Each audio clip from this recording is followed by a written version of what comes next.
Hi, welcome back to another video.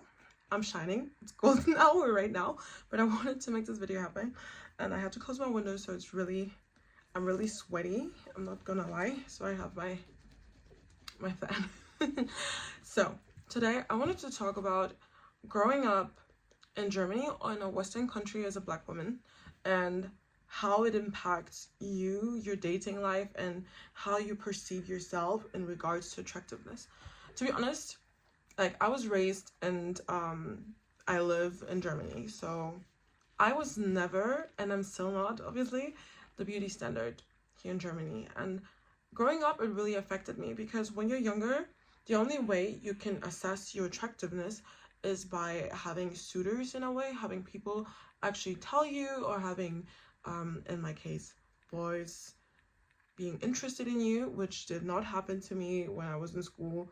So although I did not think I was per se ugly, at one point when you become a teenager, you just start to feel like you're not as the others, and always being deemed the cool friend, the funny friend, you know, the good friend, and having all your white girlfriends being the ones who are pursued and interesting. And to be honest, it's not that I'm saying, like, all my friends are beautiful. I know that they're all beautiful. I love them. But at the end of the day, it doesn't mean that I'm not. And when I was younger, I started to really feel that way, and I was wondering what might be the reason. And later on, I got to understand that it's kind of this color of my skin and everything that is associated with it. I do believe now that where you come from ethnically can distort the way people see you when it comes to beauty and take away, because logically speaking, aside from some ethnic characteristics that you might carry in your face, we kind of all look weird. Like, we have two eyes, a nose, a mouth, and eyebrows and whatever, and beautiful in our own way. So having a different skin color or noticeably being from another country distorts the beauty that you uphold already. And it was so annoying. Like, I would say, looking back now in hindsight, it was a blessing in disguise, but also something that really hurt a lot.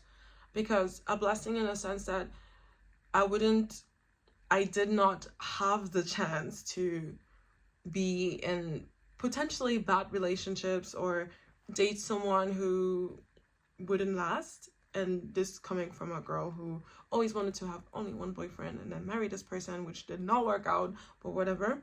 So in that sense, it's some kind of blessing that I was able to grow older and assert, in a sense, what I truly want, and not grow into the pick-me that we all are raised to be, in a sense. So yeah, I believe that it's also really hard growing up. Back in my days, I'm 26, okay? Back in my days, like, there were not a lot of Black women that you saw on social media, beautiful Black women, you know? Although they exist, unless you had, like, the superstars, which was not attainable, like Rihanna, Beyonce, Aaliyah, and stuff. There weren't just normally beautiful Black women that you would see on social media. You would only see 10 white women, and therefore it was a bit difficult. Also, clothing wise, like, when I would go on We Heart It back in the day and Pinterest, I wouldn't find people that looked like me. And I can say now that it really hurt something inside of me, in a sense that, and this is the negative aspect of not having people being interested in you growing up, is that you start to really lower yourself and lower your value and let people reach you that should not reach you, which I will not say that I did, because obviously my first boyfriend, I was with him when I was 23. I think I had a lot of time to get over that, but if I had dated someone before that, I would have probably accepted less than was due. And not in a sense, not look wise, that's not what I'm talking about, personality wise, you know. You would be ready, in a sense. Like, I'm not saying I was, but I think it raises your readiness to accept a person that you know is not truly your person.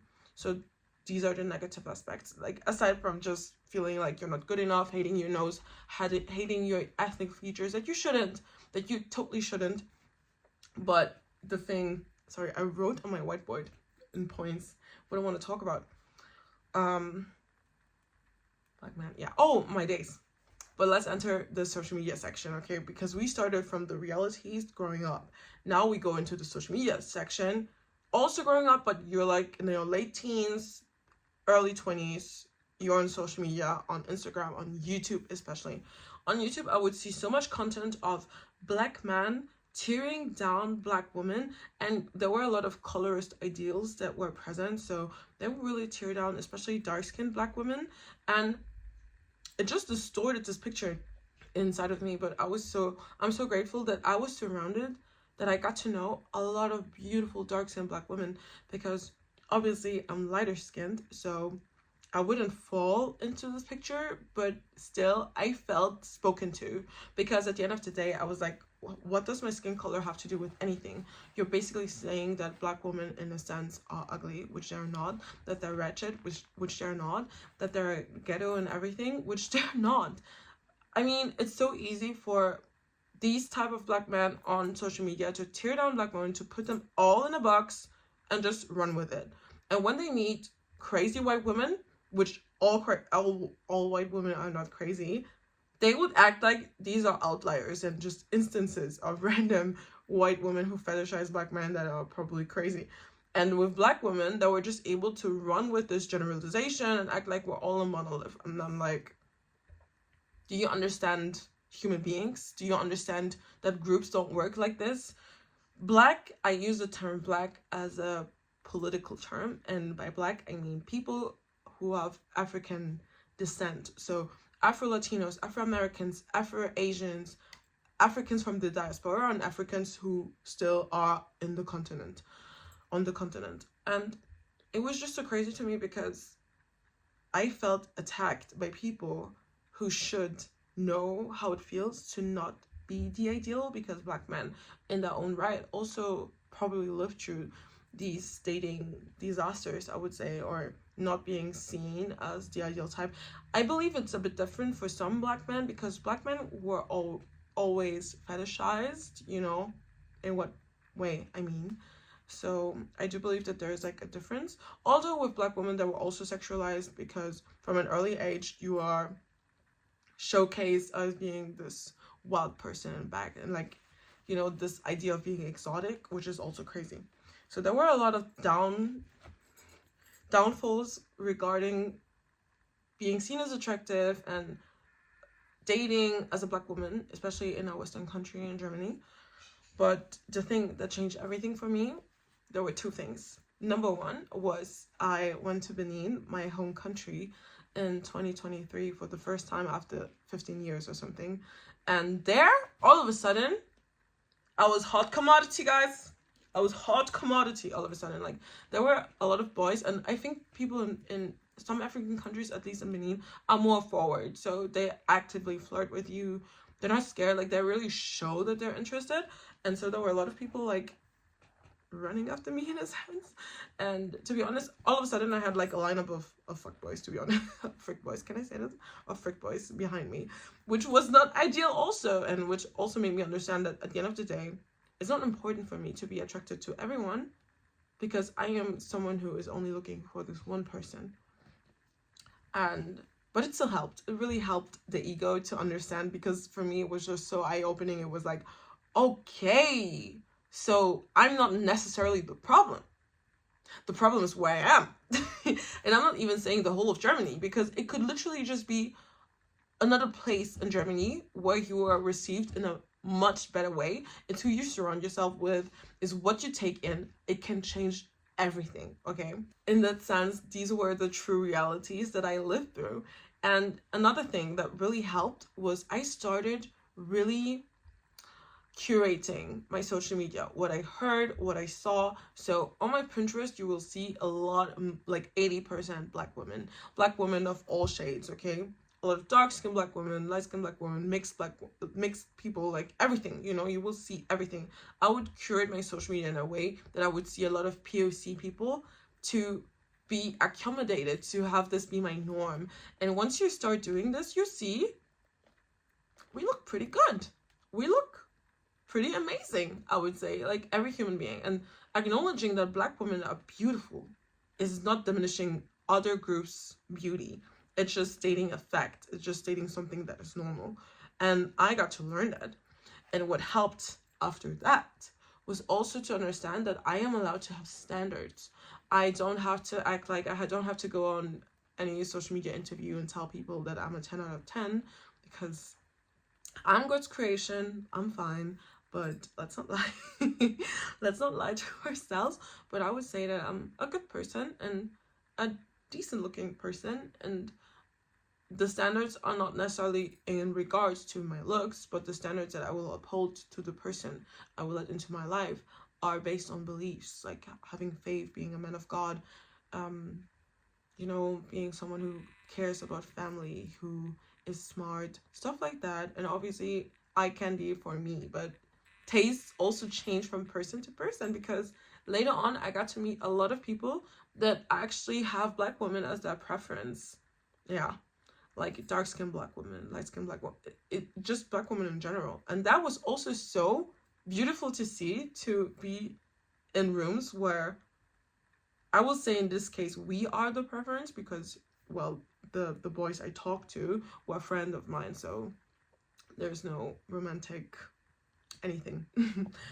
So yeah, for me it was just, you really have to safeguard what you see, and you have to understand that you might be in a place where people don't view your beauty, are not able to see your beauty. To be honest, looking back, I'm like, people are probably walking around blind. Like, they see your skin color and they don't even want to see. Like, I see nothing. I see nothing. That's how they act, you know?